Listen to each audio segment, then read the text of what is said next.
Welcome to the Backpacking Podcast. My name is John Kelly. I'm here with the king of Kentucky backpacking, Jeremiah Stringer. The crown is heavy, is it not, my friend? Oh, it's weighing me down.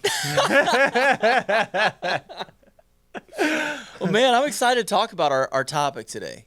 Yes. Because we're going to duke it out, man. Yeah, well, ordinarily, we don't have a very structured podcast. I know people are probably tired of hearing us saying that, but today is a little bit different because John and I have put together a list. Yeah, we've basically been arguing straight for like hours over we- what to put in this podcast, and we realized maybe we should do a podcast where we argue. It almost came to blows there for a minute. It did. But And Jeremiah would have won. He's way stronger than I am. Nah, so. I would have ran away.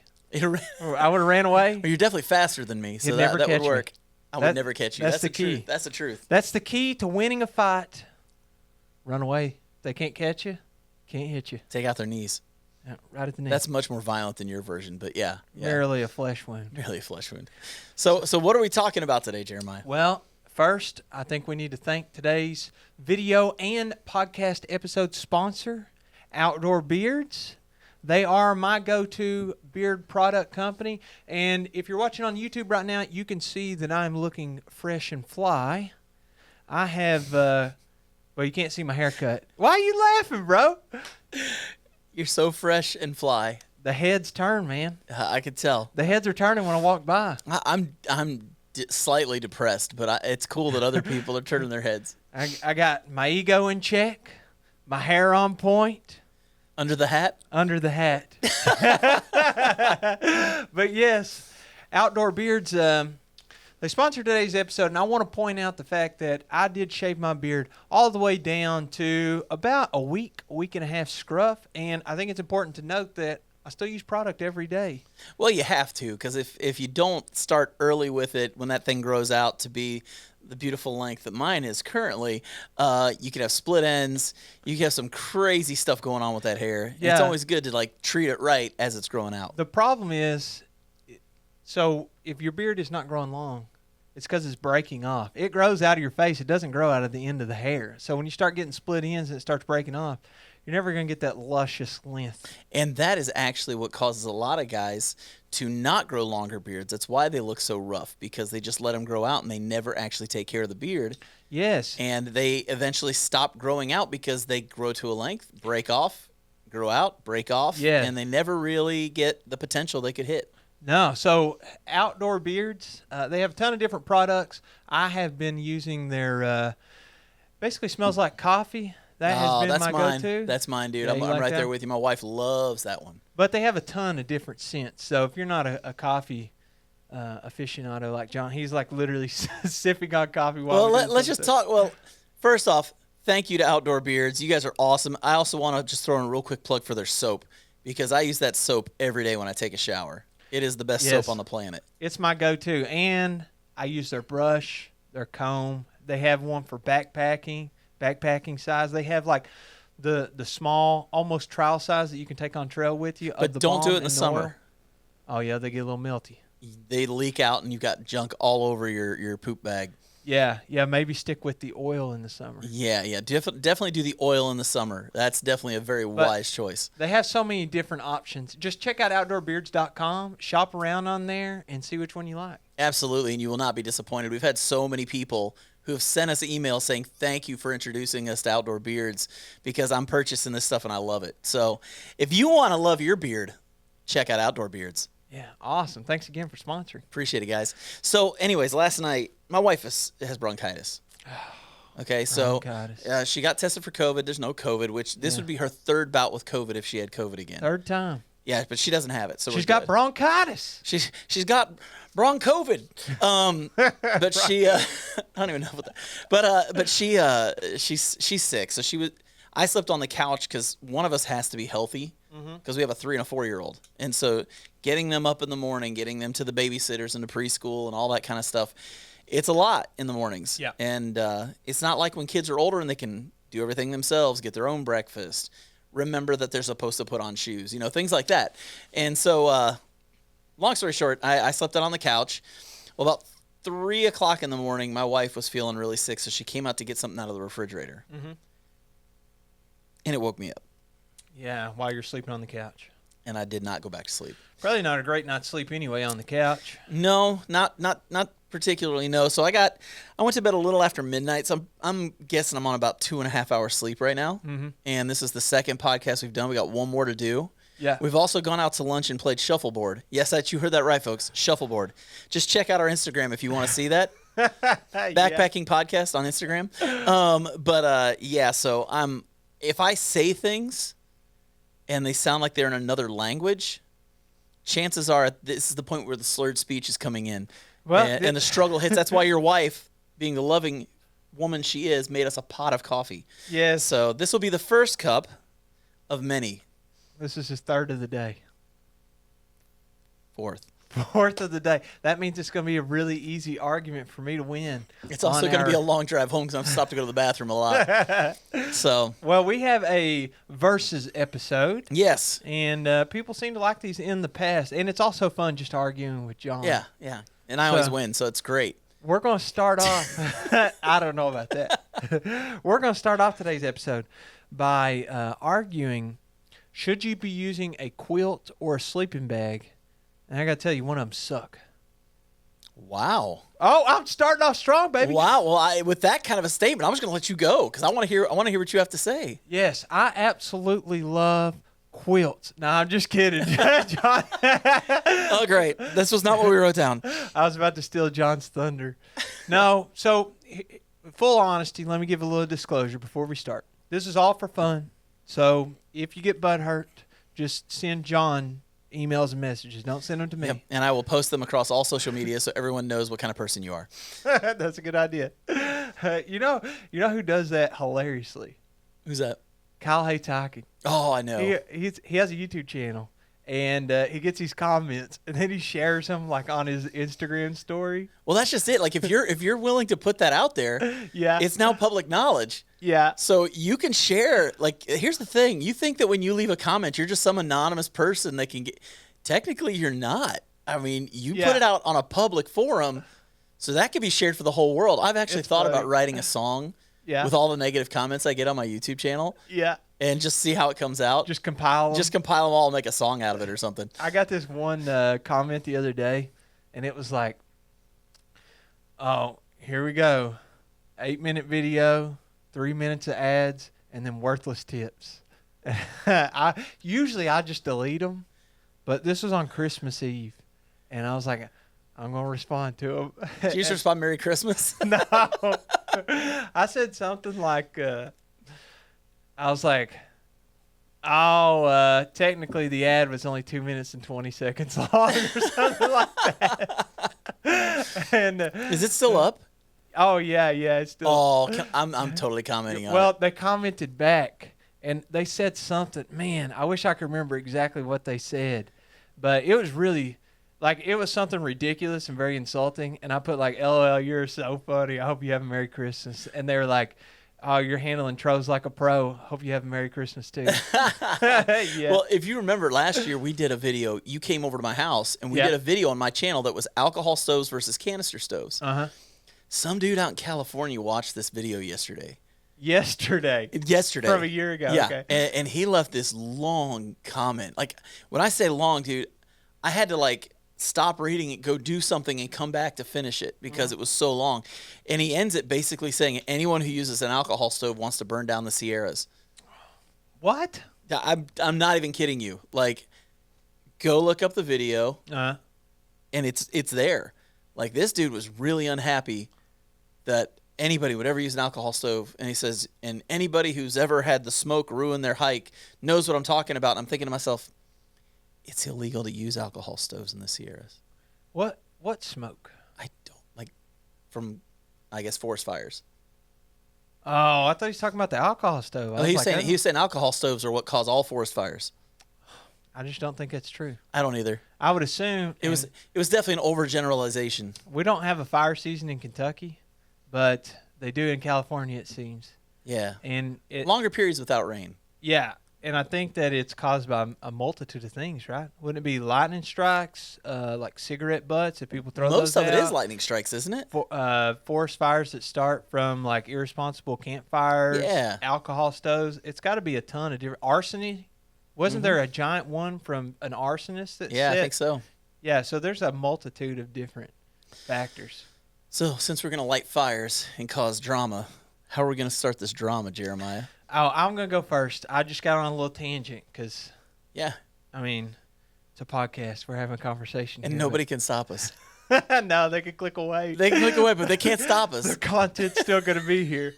All of a sudden, our ratings on iTunes are gonna go like plummet. Yeah. By the way, if you do enjoy the podcast, leave a rating on iTunes. Let people know what you think about the podcast. Yeah, for sure. So, if I remember right, your argument from that video was you liked the alcohol stoves and I like the canisters. Right. So, this first one we're doing today, I like the sleeping bags and you like the quilts. With that said, like I said before, this is all for fun, and we have a number of these. It's not just the quilts and sleeping bags. I don't know how many we'll get to today, but we'll see.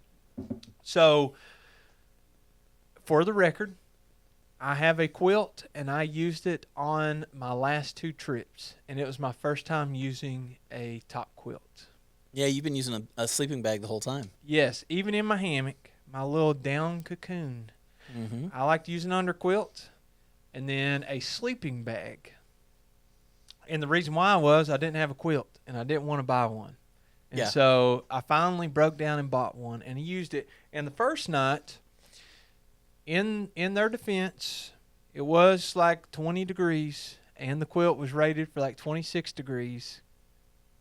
I don't know if that was comfort. I don't think it was comfort. Mm-hmm. But even so, I layered it with a sleeping bag and stayed fairly warm. But I got some drafts. And I was like, I don't know if this quilt is for me. Maybe In I a need tent to or in a figure- hammock? This is in a hammock. You got drafts in a Well, hammock? I say drafts. I guess drafts is the wrong word. There was a part of my body that, you know how like if the cover is not tucked around you in bed, then you can feel like the heat leaving. Yeah. Well, that's a big deal when it's 20 degrees outside. Yeah, that's no Because- good at all. No, you get cold. So that really has to be tucked in. And with the sleeping bag, that doesn't happen to me because I'm zipped up in it.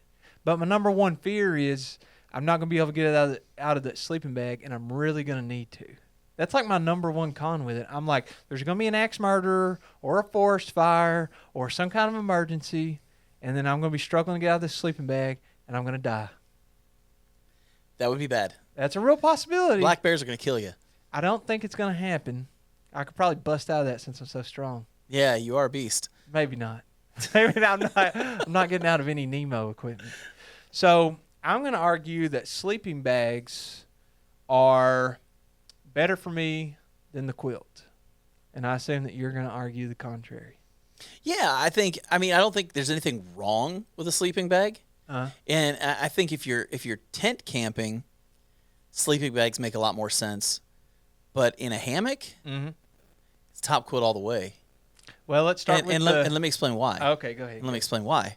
See, in a sleeping bag, in a tent. Now, listen, I've done winter backpacking in a tent with a quilt and been fine. Okay, you can be fine, but you've got to have the right sized quilt. You've got to have the pad straps hooked up, and know what you're doing in hooking it up to the pad straps. How many pad straps? Usually just 2. Okay. Usually just 2, one lower and one a little higher. The big thing about the difference between a sleeping bag and a quilt, especially when it comes to like winter backpacking in a tent, is knowing how to use them. Yeah, but like the sleeping bag, you don't need to know how to use anything. You just get in it, zip it up, you're good. But hold on. For those people that don't know, what is the difference between a sleeping bag and a quilt? So basically, a quilt is a sleeping bag without the back on it. Okay. That's And basically zipper. all it is. Yeah, well, or it zips up to a certain level. It doesn't go all the way up. Most of them will true. zip up to about your knees, maybe a little higher. Or they have a sewn-in foot box. Or they have a sewn-in foot box. Yeah, same idea. So it's like a sleeping bag up to about your knees, and then it fans out and becomes a large blanket that fits over you. And all of my quilts, I don't have any with sewn foot boxes. All of my quilts, you can open up like a blanket, and it just becomes a big blanket. Yeah, so you could vent it, I guess. Yeah, if you really wanted to. Yeah. But I would say if you're somebody who doesn't want to have to learn how to use a quilt, it wouldn't make a whole lot of sense in a tent. The big reason why quilts are so popular is because when you take the back out of the sleeping bag, it cuts weight. A lot. And it cuts a lot of weight. But the thing too is understanding why it's cut out. Because the reason why they don't have the back on the quilt is because if you're laying on that part of it, all of that down or synthetic insulation gets flattened down, and when insulation gets flat, it doesn't insulate anymore. Yeah. So it's almost wasted. The fabric and the down itself, it's just pretty much wasted as far as insulation goes, because it can't insulate when it's laying flat. Well, I said earlier, I've never used a quilt, but that's not true. Mr. Backpacking with Jason, sir, let me use one. I don't remember what trip or the It's a hammock gear. Yeah, but my number one gripe with it was it snapped closed, and it kept coming unsnapped like a couple of times during the night. On your legs? Yes. Oh, okay. Didn't zip up? No zipper. And I was like, man, this thing, I don't need the snaps. Like, that may be okay in the summertime, but like when it's cold, I want a sewn-in foot box because I want my feet to stay warm. Yeah, I've got a 0 degree UGQ top quilt, and I love it.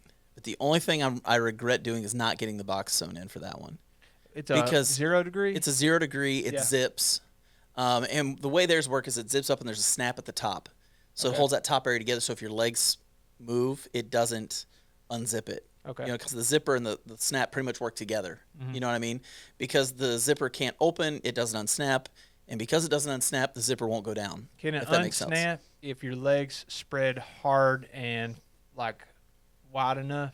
Well, because it's zipped up, you can't. You get what I'm saying? Like, okay. The It's two just of them like- together kind of work in It's tandem. It's a fail-safe type deal. It kind of works like that. Okay. But the problem with it is you've got a drawstring to close up the bottom, and there's a little tiny hole. Yeah. Little tiny hole. Luckily with this one, there's they've got this flap that snaps over top of that, which covers that hole up. But you can still get a little bit of cold through there from time to time. So you stick a sock in it. Stick a sock in it, stick a buff in it, whatever, something that any kind of little fabric you can stick in there. Like if you got a wool hat, you can shove that in there if you want to. I feel like it's probably not very much, but I feel like you're going to lose a little bit, just a tiny bit of insulation value from having a zipper instead of sewn in, and then having that flap instead of sewn in. Yeah, oh yeah, You know what I mean? a little bit. And that's why I said Probably not very much even to matter. Well, I put a video out last week about my sleep system for wintertime. Okay. Now I've never slept cold, ever with that underquilt ever, and I've slept down to 4 degrees. I think Is it was the underquilt coldest. or the top The top quilt. Oh, okay. I've also got a 0 degree underquilt. Okay. In combination together, it's so warm. I mean, I've never gotten cold in that thing.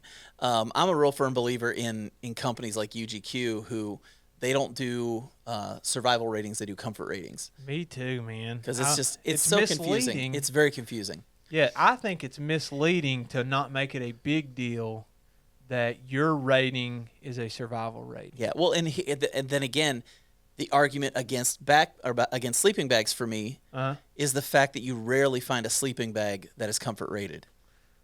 Yeah. You rarely. I'm not saying it doesn't happen, but there aren't as many cottage companies doing comfort ratings and making sleeping bags. I think, yeah, I guess that may be true, but I feel like it's a weak argument. I feel like you're going to find just as many survival ratings on each versus comfort. Well, I feel like almost. But it's one of many points that I'm making here because That's true. 1, they weigh more.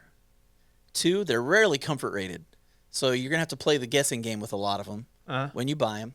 3, a really good the top of the line sleeping bag is always more expensive than the top of the line quilt. Yeah, because it's more material. It's more material, so it's more expensive.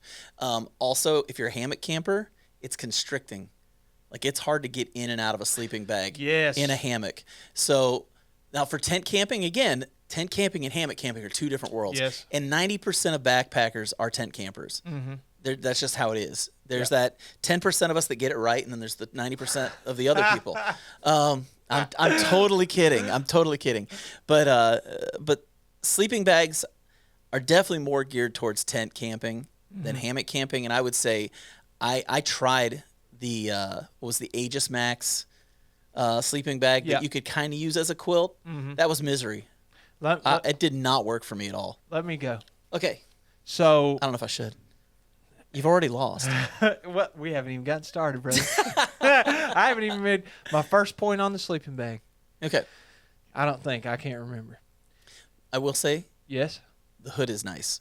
That was exactly what I was going to. The hood is nice. If they The could make a hood. hood, like an extra piece of fabric that like you could put over your head Uh-huh. on a quilt, it'd be the ultimate. But they Yeah. don't do that. They do it. It's called a sleeping bag. They do it. You're using the wrong piece of equipment. So, my sleeping bag, the hood is where it's at. Mm-hmm. You can cinch that thing around you, and if you want, just get your nose and your mouth sticking out of it, and the rest of your body is toasty warm. And with the quilt, I have to wear a beanie or something if it's really cold out, because my ears get cold while I'm sleeping. Yeah. Yeah, And you lost or 100 pounds, so you get cold all the time real easy. I get cold really easy. And this last trip that I went on, the high was like 37 degrees, which doesn't sound too bad unless you live in the South like I do, where a high of 37 is winter. I mean, that is winter time. And I brought a heated jacket on that trip. A heated jacket? I have it downstairs. It was only 37 degrees, dude. So here's my plan. Okay. I said, I'm sleeping in a hammock tonight. I'm not getting no cold butt syndrome. I had a 0 degree under. I wasn't going to be cold anyway. No. But I will say this, though. Mhm. When you get in a hammock, if you get in right away and expect it to be warm, it won't be. No. It does take about 15 to 20 minutes a lot of times for that to warm up, to really catch up to you. But once it does, game changer. Well, what I wanted to do was either put that jacket, turn it on, and it goes up to like 115 degrees or something. I mean, it's ridiculous. It's got like the nodes or whatever all inside of it. Mhm. I was either going to put it under my butt in my hammock, and I was like, oh, I'm going to have a toasty bum. Or I was going to put it on top of me and cover up and turn it on. So I get cold easy. There's some little hacks out there you can use. This has nothing to do with our argument. Uh-huh. You could have started with it under there, then balled it up and set it under your head. I could have just tossed it in there. And you would have had like a warm, like your underside. Once that gets warm, it doesn't cool down. Yeah, I should have just tossed it in there. And you could put it behind your head and have a nice warm pillow. Yeah. Because you don't have a hood. That's true. Just saying. Yeah. I did have this last trip I took the quilt and put it over my sleeping bag. I think that if you have two quilts that you're taking and you can just throw one over you, or if it's just like a down blanket or something, you can kind of cover your head up a little bit. Yeah. I don't know if that's a no-no or not. I don't want to advise anybody to do that. I don't want them to smother to death or have condensation, but it worked for me. Can I say something that's annoying about sleeping bags and quilts? What? And I think you'll agree with me on this. I think everybody would agree with me on this. Why do they put that stupid drawstring in the dead center right above your face so when you lay down that thing falls in your face all night? Why don't they ever put that to the side? Mine's to the side. For what? What company are you using, bro? I'm asking you, what company are you using? Mine is the, what's it called? It's the Astrolight. Let me look it up. Because I don't, it seems like almost every company, they put that stupid drawstring right in the dead center, whether it's a sleeping bag or a quilt. Yeah, I don't know And why it's they do really that. annoying. Yeah, because then it's going to tickle you all night. Yeah, it's on your neck, it's in your face, yeah. Let me look this up. I got the quilt right here. I can tell you exactly what it is. See that order history? It's called the Western Mountaineering Astrolight Quilt, 26 degree down, one color long. Dude, that's an expensive quilt. It was expensive. Was it like $600? No, not that much. Their sleeping bags are. Really? Yeah. Well, it had to be warmer for $600. No It joke. was $435. Oh, I know it's a tough pill to swallow, especially since I'm not even a quilt guy. I know. But what are you gonna do, man? So anyway, I really love the hood on the sleeping bag. Mm-hmm. Also, the cinch. I can cinch that hood all the way around me, and I have a draft collar. Now, does your top quilt have a draft collar? Oh yeah, yeah. All my quilts have draft okay, collars. good. Because if not, you're gonna get cold. Yeah. It's just gonna happen. The only one I have that doesn't have a draft collar is my 20 degree. Who's that by? Enlightened Equipment, but it's an old one. Like I've had it for like 4 years. Yeah. And it's like an Enlightened Equipment Revelation quilt from back in the day. They weren't putting the draft collars on yet with that stuff. They've improved now. Yeah, and it's more of a 3-season anyways. Like I'm not using that in really, really cold weather. That's when I get the 0 out. So these 3-season stuff, I'm supposed to take a winter trip at some point and be in snow and stuff, and I'm my concern is all this equipment I use is considered 3-season, but I don't know where is the line that we draw for the 4-season. Like, Well, how much snow and cold and weather are we considering? Hey, you need this separate set of equipment. See, in Kentucky, I think there's more than. I think you have a 2-season and 2 1-seasons. Because No, I but the think gear. but here, follow what I'm saying. No, I'm talking about gear. I'm No, talking about gear. You're talking about the weather of the state. No. I'm talking about gear. Oh, Because okay. this summer, my plan is I'm going to get a 60-degree under quilt and a 60-degree top quilt for the summer. Uh-huh. Because my 40-degree and my 20-degree enlightened equipment is just Uh-huh. way too hot in summer in Kentucky.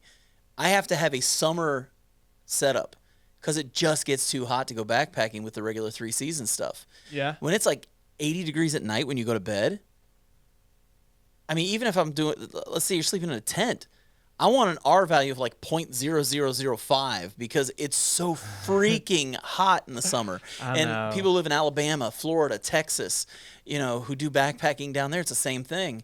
It's so hot in the summer. You really don't have a 3-season setup because that middle season is so stinking hot. You Yeah. kind of need to have a third setup. So you're saying we need to change the categories? I think depending on where you live. Like if you're from the South, like we are, I mean, Uh-huh. we're barely the South. Like Yes. we're the Midwest South. Yeah. But I mean, it gets hot in the summer, man. And it's like those nights. I remember I went out to the gorge this summer with a bunch of guys, and man, I had my 40-degree quilt, Oh, that was my hot. 40-degree under quilt, and my 20-degree top, which is what I usually use. Did you lose the underquilt? Dude, I had to loosen everything up. I needed a breeze underneath the Yeah. hammock, but at the same time, halfway through the night, I started to get cold butt. Mm-hmm. Because it was too much. It was too much air going under there. So it was just kind of.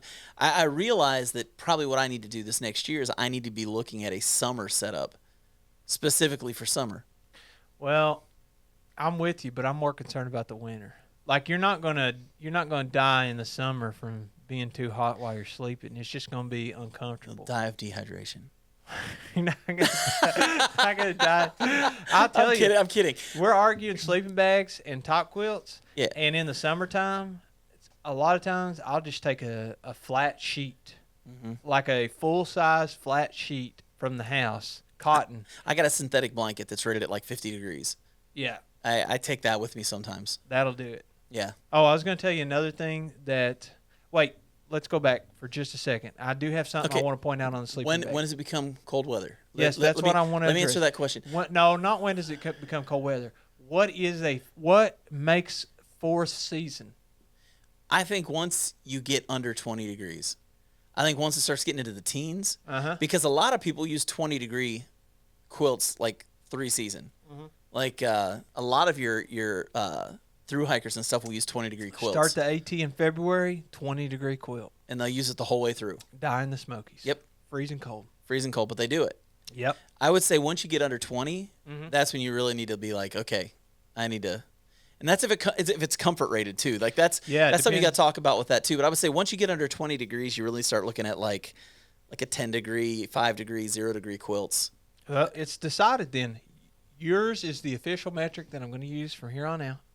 If it's going to be under 20 degrees, I need to break out my 4-season gear, which I don't know what that is. Well, and for someone like you, that's probably good because you get cold easy. Yes. You get cold really. You lost a lot of your insulation. So let me point out the thing that I wanted to on the sleeping bag.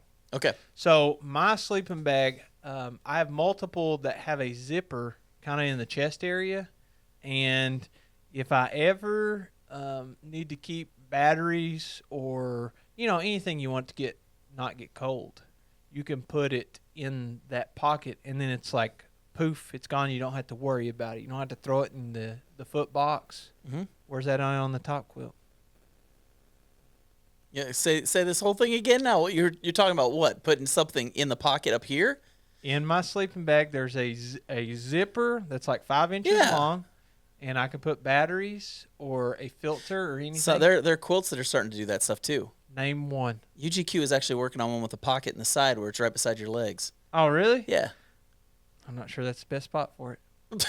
Well, they're actually putting it in the underquilt. They need to put it in the foot box in the underquilt to get it out of the way. Why would Well, you put it next to your legs? It's off to the side. I know, but what if you roll on your side? Then it won't be on the side of your leg. It'll be on the front of your legs. Oh, yeah, you're using the top quilt, so it's got the Yeah. punchy straps so you Yeah. can get around in there. Yeah, Is that so- not cold? Do you not get a draft whenever you roll over in there? Not in a hammock. No, not in the hammock, but on a pad. Yeah, it just depends on if you've got the right width. That's the biggest thing a lot of people mess up on is they don't get a wide enough quilt for like in a tent. So do you tuck the quilt under the pad, or do you tuck it under your body if you're tent camping? Or do you know? It depends on the person. Some people will tell you they like it better tucked under their body. Some people will say they like it better tucked under the pad. Everybody does it different. And don't some people stick their pad inside Yeah. if it fits? Yeah, if they'll sit it inside the foot box, I don't think that work on mine. maybe not. Because I think that the foot box is too narrow, and I always get the long, wide pads Yeah. every time. Yeah, no, I think it's just different for everybody. I think everybody's got a way they do it.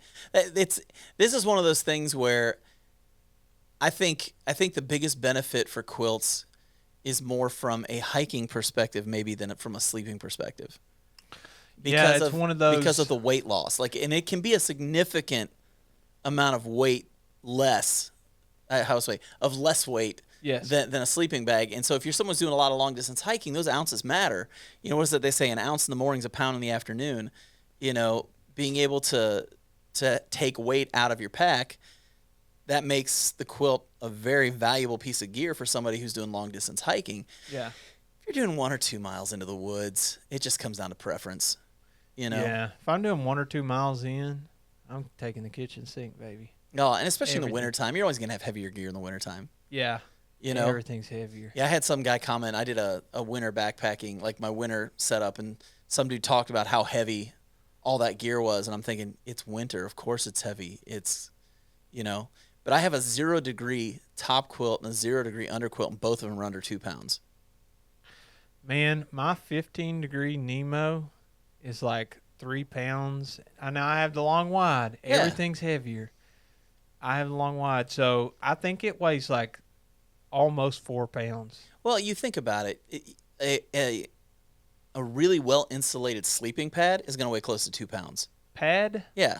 Oh, I was talking about the bag. No, what I'm saying is, like, because with hammocks, you use under quilts and top quilts. Yes. So you know the bag's going to weigh more than a quilt. Yes. But the sleeping pad and the underquilt are going to weigh about the same. Yeah, yeah. So it's kind of a wash there. And so when you talk about setups, everybody gets hung up on, what about the underquilt? Well, it's like, what about the sleeping pad? Yeah. They're the same thing. They're your insulation for underneath you. And everybody gets hung up on that underquilt thing. Like when I would talk about my shelter, I didn't talk about my underquilt because that's not part of my shelter. That's part of my sleep system. Uh-huh. It's a whole different ballgame, but people always argue, what about the underquilt? What about the underquilt? And it's like, what about the sleeping pad? You know, it's like, it's just funny the things people argue about. So the hammock system, you call it like your suspension and your hammock and your tarp, your shelter system. That's the shelter system. And then your sleep system is your Underquilt and top quilt and pillow. potentially pillow if you bring one. Okay. Yeah. Yeah, versus the tent body and Is the shelter. yeah, rain fly, poles. Yep. You know, Stakes. Yeah, oh yeah. I didn't even think about the stakes. Yeah, and then your sleep system is your sleeping bag or quilt and your sleeping pad and your pillow if you bring one. Sure. So it's the same thing, but everybody gets hung up on that underquilt. It's just funny how many people get upset about that and like actually get upset about it. It's really, I did a video like a year ago about the difference between tents and hammocks, and everybody kept arguing about the underquilt. And I'm like, that's not a sleep system. Or that's not a shelter system. That's a sleep system. What's the argument on the underquilt? And for the record, I don't think that there's that many people. I just think that they just comment. They're just loud ones. Yeah. They're just the loud ones. No, just I was talking about that I can sleep in a tent or in a shelter system for a hammock that rivals the lightest tent. Yes. Like right now, my hammock, my sleep system, or not my sleep system, my shelter system weighs just under 2 pounds for my hammock, my tarp, suspension, and everything. Are you still tying the knots? Yeah. You and these knots, man. Dude, but it saves weight. I know, but it's great that And you're it's just a doing it. hitch. It's just a simple hitch. It's not even a hard knot. It's like a dummy knot. It's like any moron could do this knot. I know. And I know because I do it. So like I'm a moron and I can do the knot. So that tells you. I think that I'm going to change on my hammock setup. I'm going to keep the I have straps, and you have like my straps have beetle buckles, so it's like a cinch, like a seat belt. Yeah. You know, like the old fashioned riding in the middle of the car seat belt, where you can just pull on one end of it and it tightens up. Right. That's how my straps work. Yeah. But yours, if you want to change how high one end of your hammock is, you have to undo the knot, which is very easy, Very easy. and retie it. Yeah, but it takes like seconds. I know, but But here's the thing. it's less convenient. It doesn't slip. Ever. Mine never slips. It's never slipped before. Yet. I've read way Now- too many stories of those. Eventually, over time, they start to the fabric and everything. And now yours did shred your fabric one time. That did shred, and Dutch took care of me. It took care Shout of you. out to Dutch wear. But I'm gonna say, like, that's the danger with using the buckles and things, is that they are known after a while. Cinch buckles will slip. Yeah, but And I I've known a lot of people that have sore butts because they fell in the middle of the night because their cinch buckle slipped. Yeah, but there is just as much opportunity for yours to fray over time as mine. But it doesn't slip. There's a huge difference between fraying and slipping.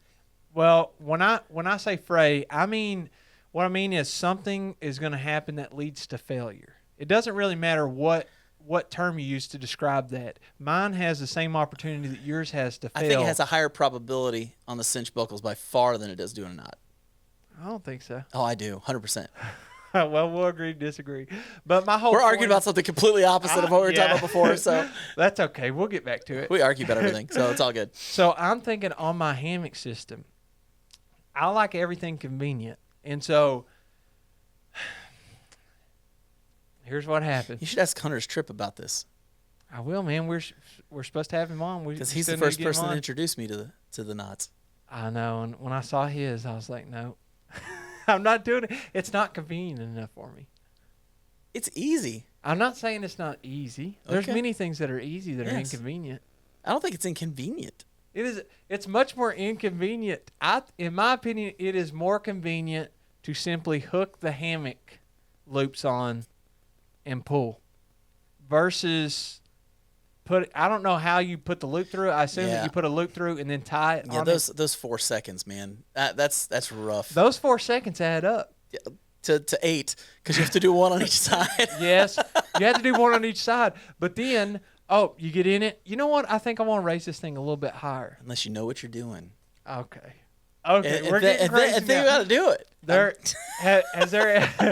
Has it? I know this is hyperbole. I know. Yeah, it's all good. There's never been a time where I set my hammock up and did 0 adjustments from the time I set it up to the time where I was ready to lay down in it. Never. Not one time ever have I set up the hammock and then I'm like, yep, everything's great. Don't need to move the foot in. Don't need to move the head in. Don't need to adjust where the straps are on the tree. Nothing. I don't think that's ever happened to you either. Actually, it has. Oh, you're lying to me. I'm really not kidding. You're lying I'm not. to me. I'm not kidding. I'm not saying it happens every time. I'm not saying it's every time. But there have been several times when I've set it up and I get in. I'm like, all right then, and I'm done. No way. Yeah, I did it. Gosh, the last time I was up, that really cool campsite opposite Oxear Ridge, out at the gorge. Yeah, I was I know out what there you're the last talking time I was there. I Yeah. set it up and I got in and went, huh. I'm done. And I just laid there. I was like, I'm good. Let's Well, go. I'm not a perfectionist, so it doesn't have to be perfect, but that's never happened for me. That's okay though. I'll get there one day. That's You'll get okay there there. one day, kid. I'll pray for you. So That's my what we do here. my point my point is that it's less convenient to do the knots Yeah. because I can't just pull and it's cinched up already. Yeah. But what I was going to say is on my tarp, I have been using these 2 pieces of cordage that have a hook and this piece of hardware by Autumn Ultralight. Yeah. And I've been using it for a while and I like it. And then I attach the stakes and my cordage and a micro GLT. I love those. Okay, so I'm thinking about changing the tarp setup to just leave the cordage on there and do line locks. And that way I can just tie it around the tree and just pull and it's done. I had line locks at one point, and I found, because I ended up sleeping a lot in the rain, that eventually they were just slipping all the time on me, and I couldn't get them to stay after a while. So that's why I moved to the GLTs. Yeah, but I went with you one time, and I think that your cordage was off on the size. It might have been.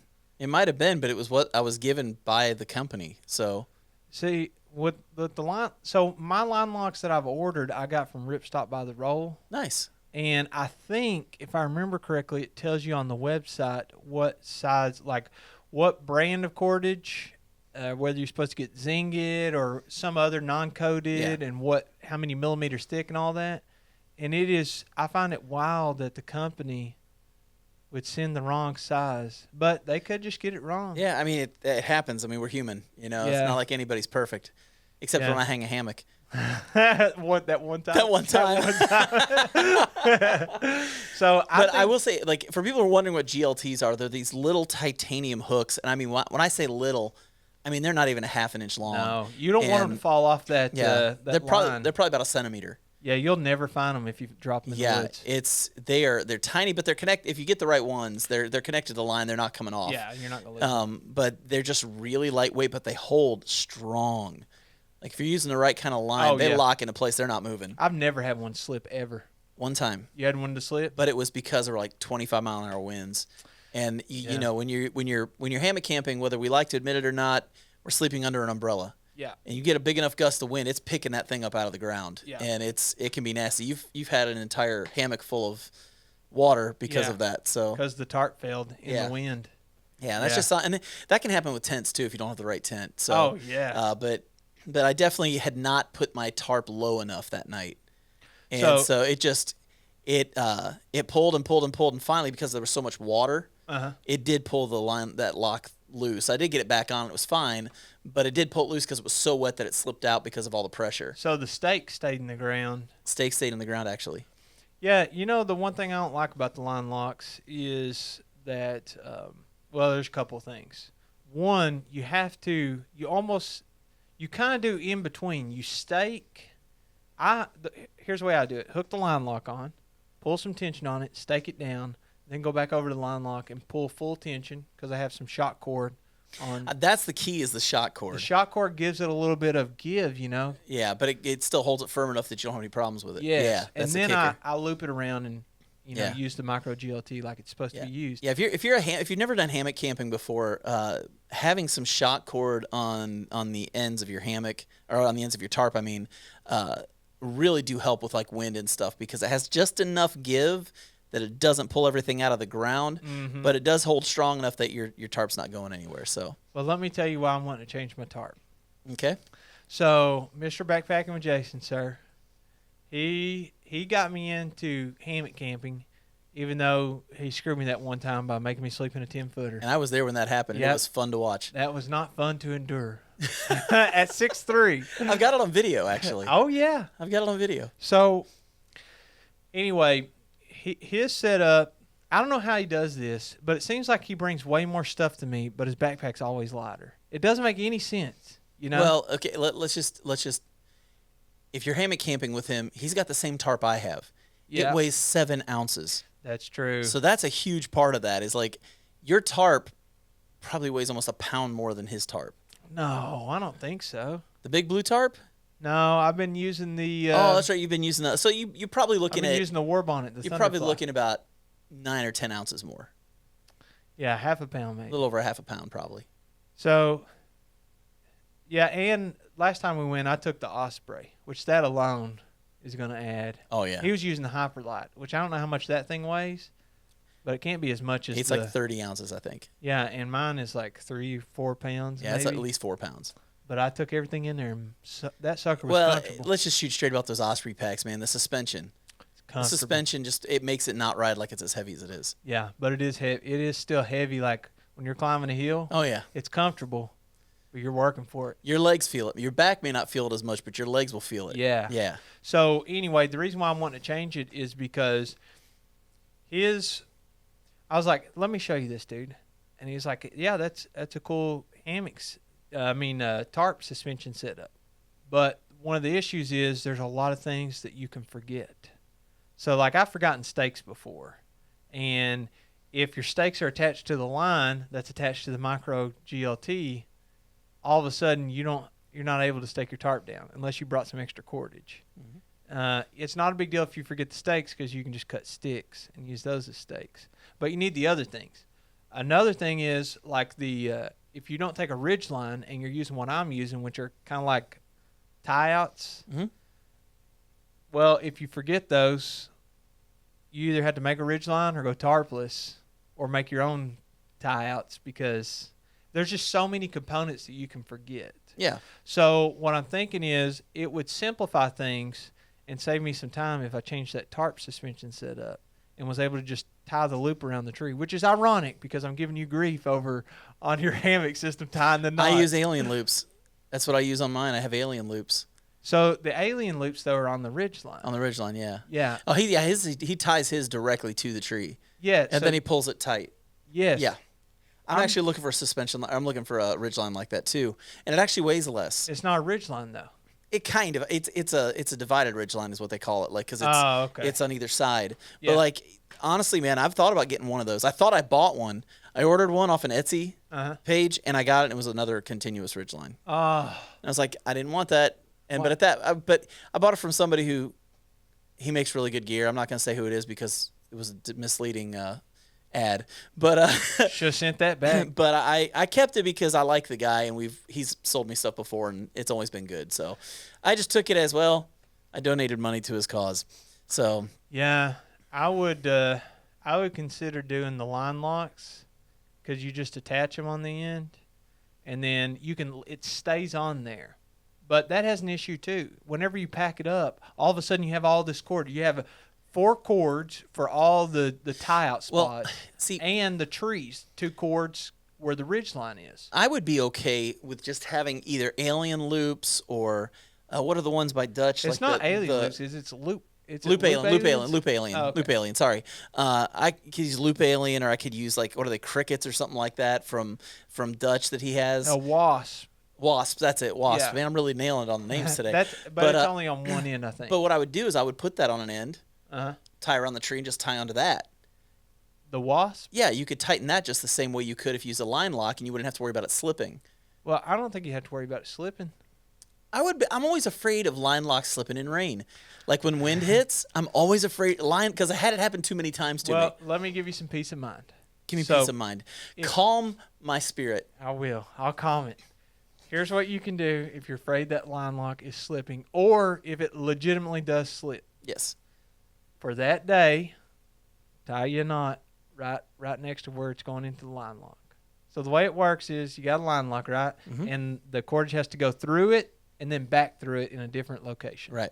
And then one end you pull and it tightens, and then you can pick up on it. And the lock line drops down into the line and holds it in place. Exactly. That's the plan. So where you pull it to tighten it, just tie use your dummy knot, your hitch. Yeah. Just tie it on there so the line can't go back through. It can't slip the other way because it's tied to the tree. Yeah. It's going to be impossible for it to slip. Yeah, but if I'm using an alien loop or something like that instead. Alien loop. You with these aliens? Loop aliens, loop whatever aliens. they call alien loops, loop aliens. It's all the same words. It's just out of order. But no, if I had a loop alien, okay, if I have one of those, I mean that's the same thing. I could just come around the tree, tie it tight, pull it. I mean, I can put those things super tight, man. They all work. Yeah. They all work. And I would feel, for me, the peace of mind would be in knowing it's not a line lock that could slip. And I don't have to tie an extra knot to do it. Yeah, but there is a drawback to the loop aliens, too. And if you use what you're talking about, you have to tie a knot and then use the other end. So fast.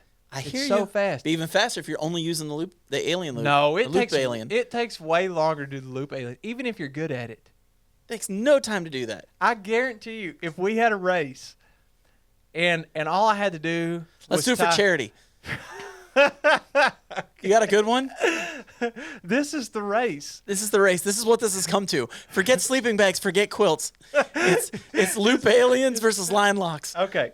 So it's crazy what this episode's turned into, isn't it? We knew we were going to argue about something. I didn't know it was going to come to this. Yeah. So It's so funny. We made this whole list of things that we are pro and conning and deciding. And we didn't hit 3 of them. No, we hit 1. It was at the top of the list, and now we're on the Well, hammocks. we knew I won that one, so we just moved on. No. That's all it was. That was a push. Oh, was that a push? That was a I don't like It was a pushes. push. That's like kissing your sister. That's like, nobody likes a tie, man. Nobody likes a tie. So, I guarantee you, if we had a race, and the race was, I'm going to set up a hammock, and let's only do the ridgeline part, okay? No stakes or anything. Let's take Okay. that off the table. I'm going to set up a hammock. You're going to set up a hammock. Mhm. And you have to do a loop alien on each side to secure your ends. And mine is an attached line lock. So And a knot that you have to tie. let's make sure that we're clear here on the I'm talking the whole on the setup. setups. The setup is I have a line lock attached to the end of my tarp, Right. and it has a piece of cordage that's already gone through it and everything. One end I had to tie to the tree. Right. The other end I had to pull to make it tighten up. So I had to do that on each tree. Yeah. And all I have to do is a loop alien. That's no, it. That's not all you have to do. But that's what I'm saying. I could set it up so that's all I have to do. Yeah, but mine is the same thing. No, because That's you all have I to tie do a is tie knot the knot. and line lock. I know, but the loop alien takes longer. I like loop aliens, okay? I have them I can't agree with you right now. on a continuous ridge line. I use loop aliens. Is this how our friendship ends? I also like the wasp setup. I haven't and used the wasp, but I've seen them used and I think they're nice. Yes, I have multiple continuous ridge lines. Yeah. I've tried both of those, and I know there's a bunch more out there that you can try. There's also a really cool toggle it- setup that you can use. I think it's a Prusik knot, or is it Prusik, Prusik? I've got a Prusik knot on mine. So that's what my continuous ridge line That's that mine has too. the wasp on it has. It has 2 of those. Okay, yeah. Which See, I'm not a big. mine's got the loop aliens and the Prusiks, so it's the same setup. And I'm actually not a big fan of the Prusik knot where you have to. So it's a Prusik knot, but the other end you have to like pull it apart. I'd much rather have the. I don't have to pull anything. I've got a very small carabiner on Yes, each side, and all I do is that- I just lock it in and pull. High five to that, man. Yeah. That works so much better than having to take it apart and Yeah, stuff. I don't ever take it apart. I It leave takes too long. I did one time, and I couldn't figure it out after I did it. And I was back. It happened in May. It happened in May because Miyagi was there, and I go, Miyagi, I've been there. I jacked this Prusik knot up, man. Do you know how to fix this? And he looks at me and goes, I guess we'll figure it out. And so the two of us sat there and played with it. He fixed it, and we got it going. But Well, it's one end is I hope we're saying that right. I know there's probably it's a saying- Prusik. It's a Prusik knot. Okay. Yeah. I always get it wrong. So there's one side of it that is Prusik knot, but the other side. So the Prusik knot, you put it over and feed it through itself multiple Yeah. times. Then you can slide it and tighten it up Yeah. and whatever. So people can Google it if they don't know what we're talking about. And then the other side, you like have to undo it a little bit and pull it through. You Yeah. know what I'm talking about? Yeah. That's what I Now, hate. did you know? I didn't tell you this. Is it Prusik knot? It's Prusik. Okay. Prus All right. something. But I actually have a setup with my knot that if I wanted to, I could do a Prusik knot and adjust it just like you adjust yours, How do I adjust mine? where you can just slide it using a Prusik knot. Oh, yeah, but I don't. I don't either. I decided not to do it because I could do it with the knot and I'm fine. Yeah, that's how you're supposed to adjust it on the Prusik knots, right? Is like you pull. I'm talking on my hammock itself. Remember we were talking about me doing the knot and you doing the Oh. buckles? I've actually got the stuff. If I wanted to, I could use a Prusik knot instead, but I realized, well, shoot, why even use that? Because I can just do the knot and be perfect the first time. Plus, once. That one time. That one time. But I did it. Yeah, I'm with you, dude, because that just gives you another component that can fail. Anything that I can do to make it easier.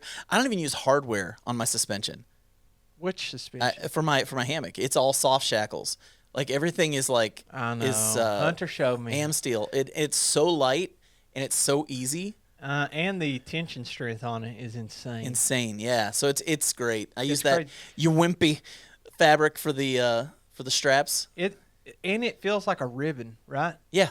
Yeah, it feels Now, like a it's ribbon. not like his. Oh, His okay. is he's using Dyneema fabric Yeah, his felt because like he weighs 14 pounds, Oh, and so yeah. he will. If I use that, I would probably tear it. It's crazy, man. So I have one of his hammocks over here Yeah. that I borrowed, and I still haven't given back to him. You don't need to. He's got so Yeah. many. No, I'll give it back to him. Okay, you should. So he let me use that, and it is so light. And I was like, man, this guy is just as tall as I am, maybe an inch shorter. Weighs like 165 pounds. And for a workout, he'll just go hike 20 miles. Yeah, it's crazy. That's his workout. It's crazy. Yeah, I hiked with him in at Grayson Highlands last year. Yeah. And he was telling me, so, yeah, when I go do a day hike, it's usually about 20 to 25 miles. Never out of breath. No. You've done the AT now. That dude, yeah. Most of it. Most of it, three yeah. quarters. Yeah. But he's a strong hiker, man. Yeah. Really strong hiker. Like, we're doing these hills. Like, we were doing basically an 8-mile hill the day that we were out there. And or one of the days we were out there, I should say. And he just hiked up it like it was nothing. Him and Miyagi, the two of those guys. They're beasts. They're unbelievable hikers, man. Strong hikers. Let's wrap this up by making the competition clear. Now, here's the problem with the loop aliens. Just like the wasp, everything has drawbacks. And I like them. Yeah. They have to be on the correct side of the tree. So, depending on how far apart your trees are, you have to adjust where that piece of equipment is on the line. Mm-hmm. Yes, that doesn't happen with the line locks ever. Okay. Okay, so that is one thing that slows you down, or at least that slowed me down. Another thing is with the loop aliens, you have to put it through a certain way and pull it and tighten it and then hook it on it. So there is a technique to it. And I'm not saying you can't get that technique down really, really quick. Yeah. I'm just saying that I think that you could have good technique. And I could have phenomenal technique. And I could have good technique on tying my knot. Mm-hmm. And I think that I'm going to be faster. You still have to go through the same motions that I do. Now I just have one motion. No, you have two motions because you have to pull it back. Here's the thing. When I do mine my loop aliens are always loose when I first get my stuff out. I know. So it's just all I do is I put the fabric around, tie it up, pull, done. Hallelujah, finished. Let's see. Ah. Let's see. Once I put this new... I can't believe I just did this in a video. Once I get the tarp set up, next time we go, I'll bring my hammock. Okay. But I don't have the setup to do what I want to do. Like I'm saying what I want to do. My ideal setup is where my line is tied directly to the ends of the tarp, not a continuous ridge line, but tied directly, and I've just got an alien loop on each side, and all I have to do is tighten it that way. Because I haven't taken the time to do it. Because here's the thing, Jeremiah, I'm a lazy son of a gun, and I've already got something, and I thought I was buying that. Remember I told you I thought I was buying that? Yeah, but you have the equipment. All you got to do is cut it. Listen, man. That's scary. Cut that continuously. What, you're going to lose $20? How much are those? $25? Dude, what kind of money are you making on your YouTube channel, man? $20 is money, bro. $20 is lunch. I got mouths to feed. No, well, that is true.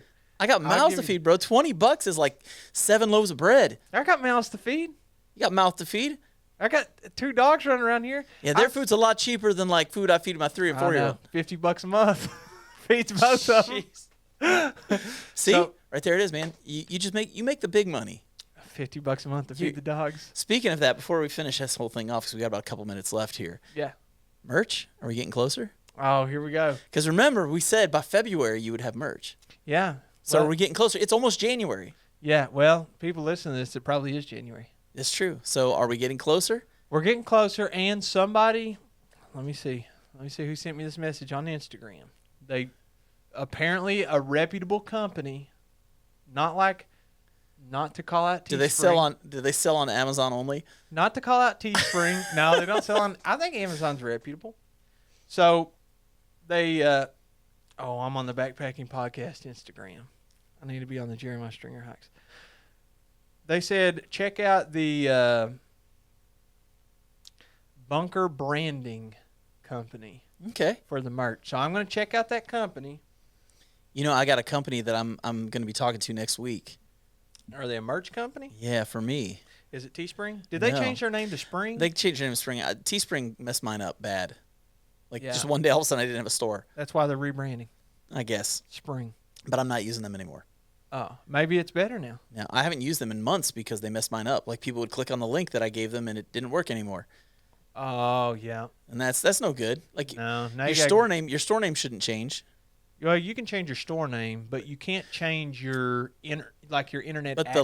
The link to the store should always be the same. Yeah, you can't kill those links. They're losing money and you're losing money. Yeah, so I won't use them anymore. Okay, so who's this? Oh, you don't want to say? I don't want to say yet because I need to talk to them and find out what they're about. Okay. But if it's good, I'll let you know. Yeah, if it's good, let me know, and we'll see if we can get some Jeremiah Stringer hikes. And maybe some BP.